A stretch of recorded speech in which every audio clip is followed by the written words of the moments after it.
Lo que estamos presentando hoy, bueno, nuestra primera presentación en un congreso, bueno, para gran parte del equipo, por lo menos la primera presentación en un congreso, son nuestros avances en nuestra incursión en la investigación de metamateriales acústicos. Lo que quisimos hacer es aproximarnos a estructuras simples, basándonos en un rastreo bibliográfico.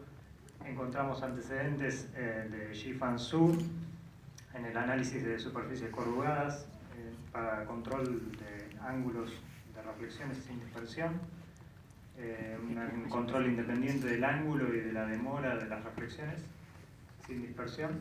Y bueno, lo que en el análisis pudimos llegar a obtener fue una reformulación de la ecuación de diseño para partir de un gradiente de fases como plantea Zhu a un gradiente de retardos temporales. Bueno, ahora vamos a ver una pequeña introducción a la temática de metamateriales acústicos para los que no estén del todo en tema. Bien.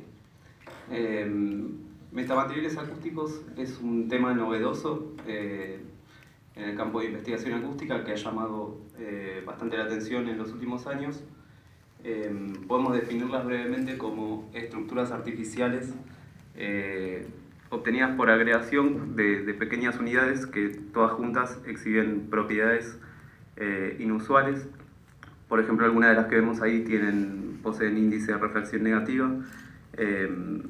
Si bien se habla de metamateriales, este tipo de estructuras son relativamente independientes del material con el que están construidos, sino que lo que importa es la forma que tienen.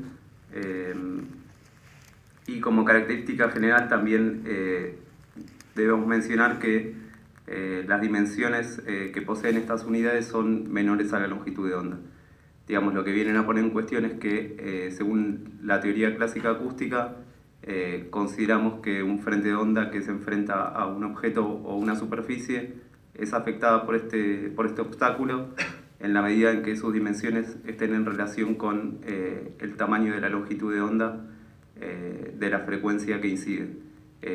Si este obstáculo tuviese algún detalle mínimo, digamos de dimensiones mucho menores, consideraríamos que no está afectando en el caso de una frecuencia baja, por ejemplo. Sin embargo, lo que pone en cuestión este tipo de metamateriales es que con dimensiones mucho pequeñas afectarían a frecuencias con grandes longitudes de onda.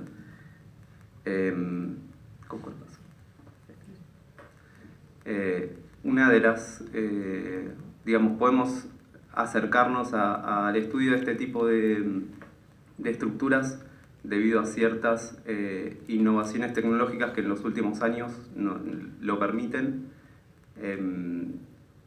a través de las herramientas analíticas clásicas que poseemos. Podemos predecir el comportamiento de campos acústicos dentro de geometrías simples o regulares como rectángulos, cubos, esferas. Sin embargo, cuando queremos tratar de predecir el comportamiento de estas estructuras que tienen formas geométricas más complejas, irregulares y asimétricas, nos sería muy costoso predecir el comportamiento a través de estas herramientas analíticas clásicas. Sin embargo, debido a esto es muy útil contar con los métodos de simulación numérica que nos permiten tener un acercamiento más rápido a predecir el comportamiento. Sumado a esto, la difusión que posee hoy en día los métodos de impresión 3D nos permite a su vez obtener prototipos de este tipo de diseños y realizar mediciones experimentales para validar estas predicciones que obtuvimos mediante métodos de simulación numérica. O sea que se cierra un esquema de trabajo entre lo que son un acercamiento analítico, un acercamiento a través de métodos de simulación numérica y rápidamente tener prototipos para realizar comprobaciones empíricas. Bueno, en el abordaje que hicimos a este antecedente de Zhu, este paper que fue publicado en Scientific Reports de Nature, Lo que encontramos fue la simplicidad del material, como para poder hacer esto una aproximación a través de teoría clásica, con métodos analíticos simplificados, y hacer el puente con también nuestra incursión en métodos, en modelos de simulación, que fuimos haciendo con elementos finitos en Console Multiphysics y con método pseudoespectral del espacio K en K-Wave, algo de lo que comentó ayer Jorge. Y bueno, con esto, además, trabajando en conjunto con la gente de diseño industrial de nuestra universidad, pudimos empezar a desarrollar algunos prototipos para posteriormente hacer mediciones. Entonces la simplicidad, bueno, acá estamos viendo algunas guías que fueron prototipadas. La simplicidad del tema, particularmente de este material, nos permitió este abordaje. Lo que tenemos es un gradiente de hendiduras, ese es cómo se conforma el material, de tamaño inferior a la longitud de onda, o sea, sub-wavelength. Lo que permite es el control del ángulo de reflexión y del retardo, a través de, o sea, es como si lo pensáramos como una discretización de la superficie reflejante en fuentes puntuales esféricas que tienen retardos entre las fuentes subyacentes, dados por la diferencia de recorrido por la profundidad de la hendidura. Pasa rápido el tiempo. Arreglos lineales. Bueno, esto tiene coherencia con el principio de la teoría de line array. Claro, según la teoría de arreglos lineales, si tenemos una serie de fuentes ubicadas en un arreglo lineal, estas emiten un frente de onda cilíndrico en un ángulo perpendicular al del arreglo. Si quisiéramos cambiar la dirección, digamos, esto es análogo a cómo se comporta la superficie, y si quisiéramos cambiar la dirección de emisión del arreglo, podemos lograrlo a través de aplicarle una diferencia de fase a cada una de las fuentes. Esto es lo que plantea Yifan Zhu en su artículo. Sin embargo, nosotros en este punto lo pensamos en términos prácticos, y tal vez por nuestra formación, intuitivamente no pensaríamos que lograríamos este cambio en el ángulo de emisión a través de aplicarle un cambio de fase, sino a través de aplicarle un retardo temporal a cada una de las fuentes. Esto nos lleva a lo que posteriormente vamos a comentar, que es una reformulación de la ecuación de diseño que plantea Zhu.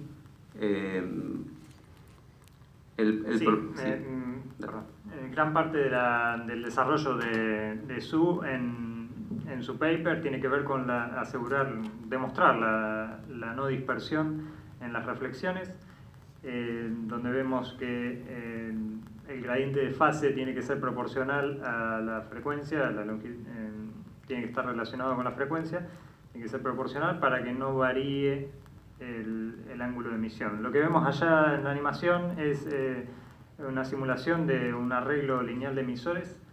Cuando mantenemos la fase constante y vamos cambiando la frecuencia, vemos que varía el ángulo en la imagen de arriba, mientras que si mantenemos un retardo temporal constante, el ángulo de propagación del frente de onda no cambia.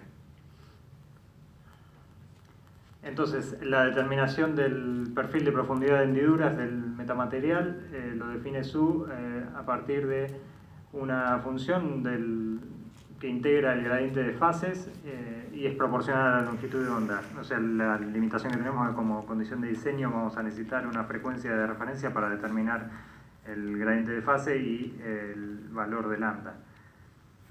Nosotros fuimos un pasito más en el sentido de pasar a pensarlo como un retardo temporal, y lo que pasamos a tener directamente es la ecuación 5, la función de x h en función de x, integra directamente el gradiente temporal, y operando la integral indefinida nos queda directamente la función tau de x más la constante de integración, que lo único que va a hacer es agregarnos una demora a todo el conjunto. El ángulo de reflexión del material corrugado está dado por el doble de la tangente del ángulo alfa, que es el plano interno del gradiente de hendiduras. Si sacáramos el dentado, que posiblemente es el pensamiento, o sea, la pregunta que más pronto surge, Si sacáramos el dentado y lo reemplazamos por un plano inclinado con la misma inclinación, para ángulos pequeños va a ser similar, pero para ángulos mayores va a empezar a cambiar porque va a estar retado por el doble de alfa, del ángulo de inclinación del plano. Entonces acá en este ejemplo tenemos un ángulo en inclinación del material de 25 grados y la reflexión difiere en 20 grados. Tenemos 20 grados más de inclinación en el material corrugado. Lo que queremos enfatizar en esta presentación es que la ventaja de los metamateriales es que amplían nuestras posibilidades en cuanto al manejo de ondas acústicas en relación a las que ya tenemos con materiales convencionales. Por eso planteamos esta especie de incógnita en la que imaginamos que tenemos un frente de onda que incide sobre esas dos superficies que se reflejan y llegan a ese punto, y si quisiéramos que ambas reflexiones llegaran al mismo tiempo a ese punto, a pesar de esa diferencia de distancia, no sería por lo menos difícil pensar en una solución a través de materiales convencionales. Sin embargo, con metamateriales podríamos arribar a una solución a este problema, en particular con el que estamos presentando hoy en día, porque esa constante de integración que surgía de la reformulación que estamos planteando, lo que nos permite es generar un retardo temporal en todo el frente de onda reflejado. Ahí tenemos en las animaciones que el ángulo de reflexión es el mismo, y lo que cambia es el retardo temporal de todo el frente reflejado. Y ambas condiciones las podemos obtener independientemente, digamos. Podemos controlar el ángulo de reflexión y el retardo temporal por separado. A su vez, bueno, es análogo, los límites de frecuencia del arreglo son los mismos que tienen los arreglos lineales de fuentes. Y además presentamos, digamos, como caso más simple para comprenderlo, como una primera aproximación, el caso en el cual digamos, el gradiente de retardos temporales es constante, sin embargo, no necesariamente tiene que serlo, y teniendo otro diseño de perfiles se obtienen frentes con formas de onda más complejas, o en este caso un tipo de diseño que concentra la energía tipo parábola en un punto focal. Otra de las ventajas que obtenemos a partir de esta reformulación es que si lo pensamos como función de retardos temporales, podemos arribar al diseño de este tipo de estructuras a través de métodos analíticos, digamos, con esas ecuaciones que se ven ahí, o podríamos, si en vez de tener esa superficie corrugada tuviésemos un arreglo de sensores y emitimos desde un punto donde queremos que esté el foco, cuando captemos con esos sensores lo que obtenemos es un muestreo espacial de la función de retardos temporales que tiene que tener una superficie para generar una concentración de energía en ese punto focal. Esto nos abre las puertas a exploraciones futuras de ver qué tipo de materiales se pueden lograr y qué formas de ondas pueden tener estas reflexiones. A su vez también exploramos la posibilidad de tener materiales con más de una reflexión, esto como trabajo a futuro. O sea, bueno, las conclusiones son básicamente eso: reemplazamos el gradiente de fase por un gradiente de retardos temporales que simplifica la ecuación de diseño. Los dos puntos en realidad, los dos primeros tendrían que estar en el mismo. Y los registros de sensores en una simulación resultan ser un muestreo espacial de tau de X. Eso es lo que nos permite el desarrollo de trabajos futuros, como decía Nicolás. Muchas gracias.